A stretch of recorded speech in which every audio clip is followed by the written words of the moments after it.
ഇപ്പോൾ നോക്കൂ, ഇപ്പോൾ ഡോക്ടർ ഹാരിസിനെ കുറിച്ച് മന്ത്രി തന്നെ അദ്ദേഹം വളരെ കൃത്യമായ സത്യസന്ധനായ ഇൻ്റഗ്രിറ്റി ഉള്ളൊരു ഡോക്ടറാണ് എന്ന് സർട്ടിഫൈ ചെയ്ത് കഴിഞ്ഞു. അദ്ദേഹത്തിന് വേറെ താല്പര്യങ്ങളില്ല എന്ന് മന്ത്രി തന്നെ വ്യക്തമാക്കിയിട്ടുണ്ട്. ഇപ്പോൾ ആരോഗ്യവകുപ്പ് തന്നെ രൂപീകരിച്ച സമിതി ഇപ്പോൾ പരിശോധന നടത്തിക്കൊണ്ടിരിക്കുകയാണ്. അവർ തന്നെ ചില നിഗമനങ്ങളിൽ എത്തിയിട്ടുണ്ട് എന്നാണ് ഞാൻ മനസ്സിലാക്കുന്നത്. കേരളത്തിലെ സർക്കാർ മെഡിക്കൽ കോളേജുകളിൽ ശസ്ത്രക്രിയാ ഉപകരണങ്ങളില്ലാതെ ശസ്ത്രക്രിയകൾ മുടങ്ങുന്നു എന്ന പ്രശ്നം, ശസ്ത്രക്രിയാ ഉപകരണങ്ങൾ രോഗികൾക്ക് പിരിവിട്ട് വാങ്ങിക്കേണ്ടി വരുന്നു എന്ന അവസ്ഥ, ഇത് രണ്ടും ഗൗരവതരമായ അവസ്ഥയാണല്ലോ. നമുക്ക് മറ്റ് ഡേറ്റ അവിടെ നിൽക്കട്ടെ, പക്ഷേ ഈ വിഷയം എങ്ങനെ അഭിസംബോധന ചെയ്യുന്നു എന്നുള്ളത് പ്രധാനമാണ്. നോക്കൂ, ഡോക്ടർ ഹാരിസ് അദ്ദേഹത്തെ തിരുവനന്തപുരം മെഡിക്കൽ കോളേജിലേക്ക് കൊണ്ടുവന്നത് ഈ സർക്കാരാണ്, ഞാനാണ് കൊണ്ടുവന്നത്. അതായത് ഇവിടെ ഉണ്ടായ ഒരു കിഡ്നി ട്രാൻസ്പ്ലാന്റേഷനുമായിട്ട് ബന്ധപ്പെട്ടിട്ടുള്ളൊരു വിഷയത്തിൽ ഒരു അന്വേഷണം പ്രഖ്യാപിച്ചു. ആ അന്വേഷണം പ്രഖ്യാപിച്ചതിൻ്റെ അടിസ്ഥാനത്തിൽ ആ അന്വേഷണ സമിതി റിപ്പോർട്ട് സമർപ്പിച്ചു. അന്നത്തെ യൂറോളജിയുടെ മേധാവിയെ ഇവിടെ നിന്ന് അദ്ദേഹത്തിനെതിരെ നടപടി വേണം എന്ന ശുപാർശയുടെ അടിസ്ഥാനത്തിൽ ഇദ്ദേഹത്തെ ഇവിടെ നിന്ന് നടപടിയെടുത്ത് സസ്പെൻഡ് ചെയ്തു. പിന്നെ മറ്റൊരു മെഡിക്കൽ കോളേജിൽ റീഇൻസ്റ്റേറ്റ് ചെയ്തു. അപ്പോൾ അദ്ദേഹത്തെ സസ്പെൻഡ് ചെയ്ത ഒരു സാഹചര്യത്തിൽ ഇവിടെ നല്ല മിടുക്കനായിട്ടുള്ളൊരു ഡോക്ടർ വേണം എന്ന ഒരു ഉദ്ദേശത്തോടെയാണ് ഡോക്ടർ ഹാരിസിനെ ഇവിടെ കൊണ്ടുവന്നത്. അദ്ദേഹം വളരെ ജനങ്ങൾക്ക് വേണ്ടി പ്രവർത്തിക്കുന്ന, ഞാൻ മുൻപ് പറഞ്ഞതുപോലെ അദ്ദേഹം ഈ സാധാരണ ചിലരെങ്കിലുമൊക്കെ പറ്റി കേൾക്കുമല്ലോ, പണം വാങ്ങിച്ചിട്ട് ശസ്ത്രക്രിയ, അങ്ങനെയൊന്നും അല്ലാത്തൊരു ഡോക്ടറാണെന്ന് ഞാൻ അന്ന് കേട്ടിരുന്നു. ഇപ്പോഴും അദ്ദേഹത്തെക്കുറിച്ച് ഞാൻ അങ്ങനെ തന്നെയാണ് കേൾക്കുന്നത്. സത്യസന്ധനായ ഡോക്ടറുടെ ആത്മരോഷമാണ് അദ്ദേഹം. അല്ല, അദ്ദേഹം പറഞ്ഞല്ലോ, അതേപ്പോ ഈ ആദ്യം അഭിലാഷ് പറഞ്ഞൊരു കാര്യമുണ്ടല്ലോ, കേരളത്തിന്റെ ആരോഗ്യരംഗം വെന്റിലേറ്ററിലാണോ എന്ന് അദ്ദേഹത്തോട് ചോദിച്ചപ്പോൾ അദ്ദേഹം പറഞ്ഞത് ഞാനങ്ങനെ പറഞ്ഞിട്ടില്ല എന്നുള്ളത് മാത്രമല്ല, കേരളത്തിന്റെ ആരോഗ്യം രംഗം ഏറ്റവും മികച്ചതാണ്, ഇന്ത്യയിലെയും ലോകത്തിലെയും തന്നെ ഏറ്റവും മികച്ചതാണെന്ന് ഡോക്ടർ ഹാരിസ് തന്നെ അദ്ദേഹം തന്നെ ഈ പറയുന്നതായിട്ട് ഞാൻ കേട്ടു. ഇവിടെ അദ്ദേഹം ഉന്നയിച്ച വിഷയത്തെ വളരെ ഗൗരവത്തോടുകൂടി കാണുന്നു.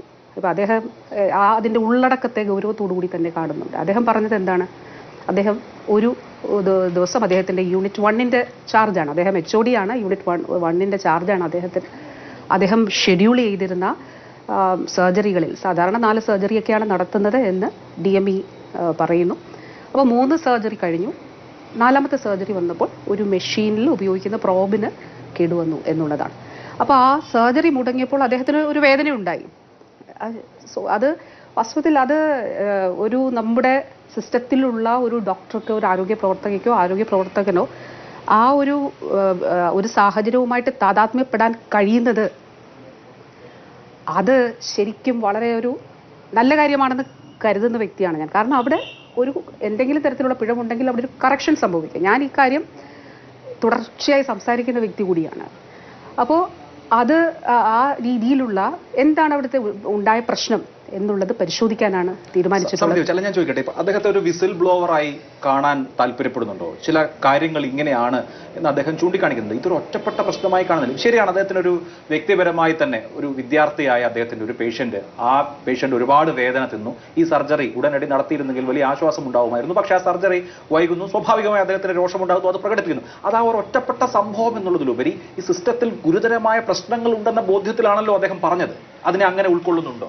അങ്ങനെ ഒരു പ്രശ്നം അദ്ദേഹം പറഞ്ഞായിട്ട് ഞാൻ കാണുന്നില്ല. പക്ഷേ അദ്ദേഹം പറഞ്ഞ എന്താണ്, അദ്ദേഹം ചില വിഷയങ്ങൾ ഉന്നയിച്ചിട്ടുണ്ട്. ഏതായാലും അദ്ദേഹം ഉന്നയിച്ച വിഷയങ്ങളിൽ വളരെ കൃത്യമായിട്ടുള്ള ആ കാര്യങ്ങൾ എന്തൊക്കെയാണ് എന്നുള്ളത് പഠിക്കുന്നതിന് വേണ്ടിയിട്ടാണ്. അത് പഠിക്കുക എന്ന് വെച്ചാൽ വളരെ ഇന്നോ നാളെയോ മറ്റന്നാളോ ഈ റിപ്പോർട്ട് നൽകണമെന്നുള്ളതാണ് ഞാൻ പറഞ്ഞിട്ടുള്ളത്. എത്രയും പെട്ടെന്ന് റിപ്പോർട്ട് നൽകുക. അപ്പോൾ അതിൻ്റെ അടിസ്ഥാനത്തിൽ ഇദ്ദേഹം പറഞ്ഞ കാര്യം, അതായത് ഇത് ജനറലൈസ് ചെയ്ത് പറയേണ്ട ഒരു കാര്യമല്ല എന്നാണ് ഞാൻ കരുതുന്നത്. അതായത് തന്നെ ഇപ്പൊ ജനറലൈസ് ചെയ്യേണ്ടതെന്ന് പറയുമ്പോൾ അദ്ദേഹം നൽകിയ ഒരു അഭിമുഖത്തിൽ പറയുന്ന കാര്യമുണ്ട്. ഇപ്പൊ ഈ വാർഡുകളിൽ തന്നെ ചില നമ്പറുകൾ എഴുതി ഒട്ടിച്ചിട്ടുണ്ട്, എൻ്റെ കയ്യിൽ തെളിവുണ്ട് എന്നാണ് അദ്ദേഹം പറയുന്നത്. ആ നമ്പറിൽ, അതായത് രോഗിയുടെ കൂട്ടിരിപ്പുകാർ വിളിച്ച് ചില സമയത്ത് ഒന്നിലധികം രോഗികൾ ചേർന്ന് ശസ്ത്രക്രിയാ ഉപകരണങ്ങൾ വാങ്ങിക്കേണ്ടി വരുന്ന സാഹചര്യമുണ്ട്. ഇതൊരു നടപ്പ് രീതിയാണ് എന്ന് അദ്ദേഹം വളരെ കൃത്യമായി പറയുന്നത്. എവിടെയാണ് ഇത് അതിൽ പ്രശ്നം ഉണ്ടാകുന്നത്? എവിടെയാണ്?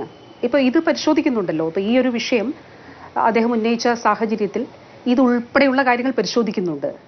അപ്പോൾ എവിടെയാണ് പ്രശ്നം? ഇങ്ങനെ ഒരു സാഹചര്യം അവിടെ ഉണ്ട്, ഇതൊരു ആവശ്യമുണ്ട് എന്നുള്ളത് DMEയുടെയും അതോടൊപ്പം തന്നെ സർക്കാരിൻ്റെയും ഒക്കെ ശ്രദ്ധയിലേക്ക് വരികയും ഈ പറഞ്ഞ നമ്പറൊക്കെ ഒട്ടിക്കുന്ന വിഷയം അത് വരികയും ആ ആവശ്യത്തിൽ ഒരു ഇടപെടൽ ഉണ്ടാകാതിരിക്കുകയും ചെയ്താൽ അതിലൊരു പ്രശ്നമുണ്ട്.